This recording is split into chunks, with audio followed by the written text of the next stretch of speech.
It's rolled around to my birthday once again. Is there anything I've learned about my running in the past year? Let's talk about that.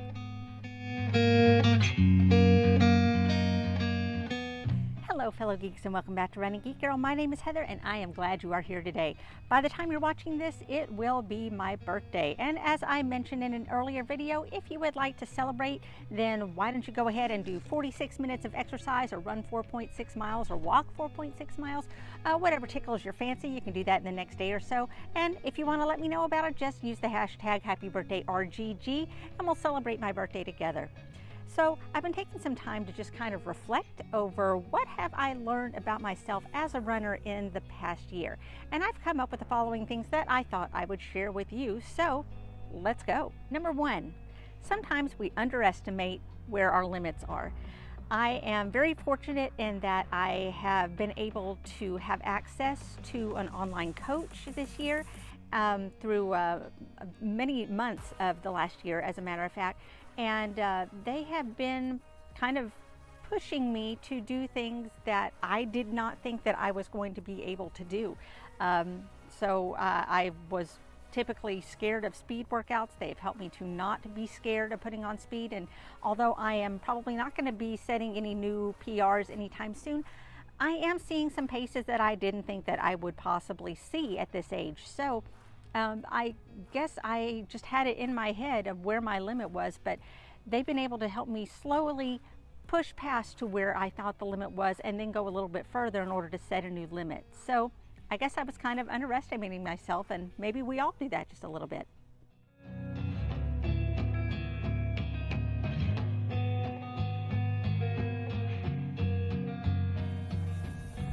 The second thing I've learned about myself as a runner this past year is when I need to stop and evaluate what it is I'm doing in that moment. Now, I've mentioned in videos before that I am neurodivergent. What you haven't seen in videos is that I do tend to stim sometimes when I run. It's what my kids call the drummy fingers, or sometimes the crab claws if I'm trying to think of something. But when I get mentally overwhelmed, a lot of times I will start stimming when I'm running. I used to ignore that, but now I have learned to take it as a sign that I need to stop for a moment and evaluate what it is that's overwhelming me. Am I dealing with pain somewhere? Am I mentally fatigued? Do I need to fuel some more? So I need to, in that moment when I realize that I'm getting overwhelmed, stop and think about what it is that I'm doing and what it is I need to change in order to kind of help cut off that overwhelm.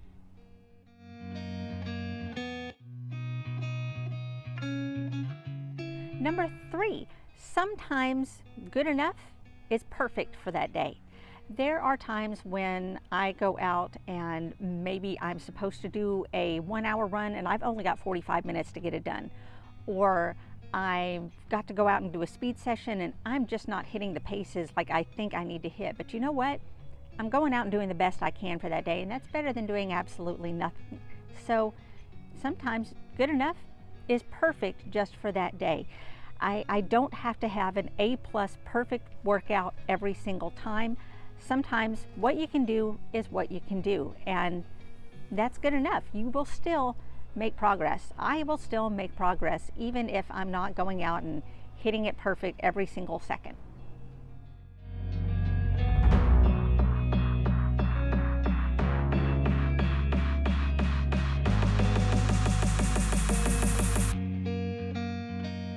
The fourth thing I've learned is I can tell when I have hit the wall. And I have learned over the past year that when I hit the wall, I can tell because the only thought that is circling through my brain is, I don't want to do this anymore. And a lot of times, the way that I'm able to snap myself out of it is I will go ahead and say it out loud, but in the whiniest, most annoying voice possible. I don't want to do this anymore. And that right there is enough to make me laugh. But then I follow it up by saying out loud, I paid money to do this, which is another ridiculous thought, which also makes me laugh. And a lot of times that's enough to snap me out of it. I'm able to move past it and finish and do what I need to do. And just kind of refocus, regroup, and figure out what I need to do in order to get to the finish line. So if you find yourself in that position where you are hitting the wall, then maybe take a moment to just kind of think about the ridiculousness of the wall think about just the overall ridiculousness that we pay to put ourselves through this. And sometimes that's enough to just kind of help you move on.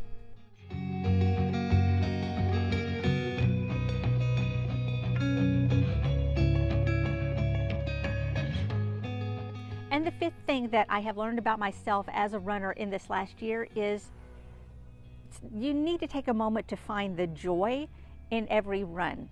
And granted, not every run is going to be great. It's going to be hot, it's going to be cold, it's going to be rainy, you're going to be tired, you're going to be sore.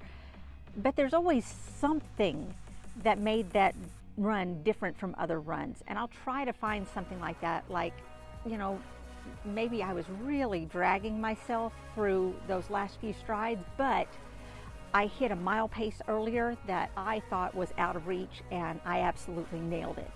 Or maybe I'm just not hitting the paces that I think I need to be hitting today, but I did get to stop and pet a dog. So, I mean, there's always something that you can find that made that run different. And for me, I have learned in the last year that just the prospect of knowing that I get to go out and find out what I can do or what I'm going to experience, a lot of times just the anticipation of that is enough to get me out the door, just because I want to see what's going to happen out there today.